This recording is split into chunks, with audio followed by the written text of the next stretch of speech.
Senator Britt. Thank you, Madam Chair. Dr. Bhattacharya, thank you so much for, how do you say it? Say it for me. I say Bhattacharya, but my cousins think I don't know how to pronounce it. Okay. Senator, no worries. Okay. Yeah. Okay. Look, I want to talk about what Senator Kennedy just brought up, but before we do that, I want to talk about one of my top priorities, and that is supporting mothers before, during, and after pregnancy. Look, far too many women in this country are dying from pregnancy-related causes. You look at Alabama, we have one of the highest maternal mortality rates in the nation. It disproportionately affects Black women, Native American women, those women in rural areas. When you look at rural areas in Alabama, we have 1/3 of our state's 67 counties are actually maternal care deserts, meaning they don't have access to birthing facilities or maternal care providers. I mean, look, it's 2025. These numbers should be moving in the opposite direction. I am really proud to have co-sponsored the NIH Improve Act. It's to help make sure that we have research to deal with the things that I just said. My question for you is can you tell us briefly, what do we know today about the why of this is occurring, and where is the gap that we need to close in order to move these numbers in the opposite direction? I'm sorry, I was just looking at the numbers. I mean, it's a range of conditions, including maternal, gestational diabetes, maternal hypertension, a whole host of conditions that many of which are preventable if we just get prenatal care done early. It's an absolute heartbreaking situation when. Well, that's another thing. Many women don't even get care until about month 5 of pregnancy. I mean, these are things that we have to change.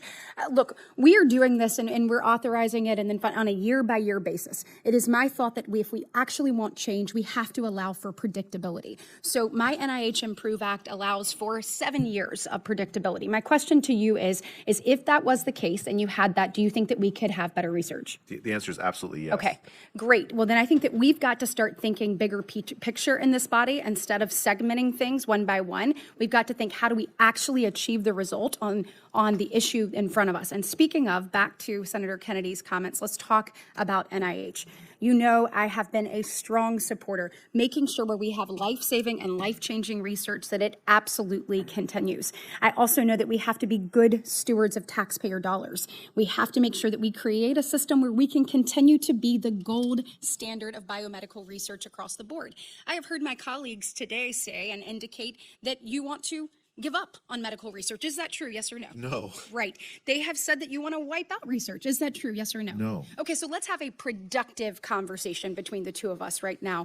When we want NIH to remain the gold standard of research, we've got to make sure that the best idea wins, right? Absolutely. We've got to make sure that people have an opportunity to compete no matter where they came from, that we stop rewarding just legacy contracts, so to speak, and empower researchers and empower the research to go where it can save lives. Do you agree with that? Entirely. So how do we make sure that every dollar actually goes to discovery and not to institutional overhead? What ideas do you have? I mean, the key thing there is that we have to make sure that the institutional overhead funds are essentially a part of a competition across universities. Okay. Right now, we have a system that guarantees that a very small number of universities are going to get all of the institutional support. So how do we fix that? Essentially, the key problem now is that we require the institution to have excellent researchers in order to get the institutional support. Okay. It's a vicious cycle because you only attract researchers if you have excellent researchers if you have the institutional support the lab space and so on. So we got to break that cycle. Have to break that cycle. How do you do that? Well, I mean, there's lots of creative ways to do that. The IDEAS program the Senator Capito mentioned is one way to do that. There are other mechanisms to do that. I'd love to talk with and work with Congress on Absolutely. I think we've got to create a competitive environment where the best idea wins so that the American people win. We've got to stop churning and churning and churning because it's what we've always done. This is our opportunity to make a dollar go further and to make it have a greater impact. I guess my question to you is if we introduce competition into this arena, which I think is a great idea and a concept that we should explore. If we introduce it into maybe the indirect cost equation, how would that actually bolster, or do you think that would, break the system?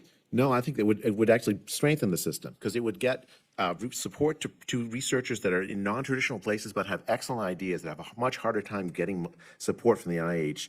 And I think that combats scientific groupthink, expands the base of scientific ideas, and it really addresses the critical roadblocks that we currently face. Well, I hope that you will continue to explore that. We certainly want to be your partner in this. I believe we owe it to the American people to ensure that NIH funding and every single dollar of it is driving actual innovation that achieves results, that makes an impact, that saves lives. And I look forward to continuing this conversation. Thank you for being innovative in how we approach this and working with our colleagues on this committee to modernize the outdated system that rewards legacy and not actual results. Thank you. Senator.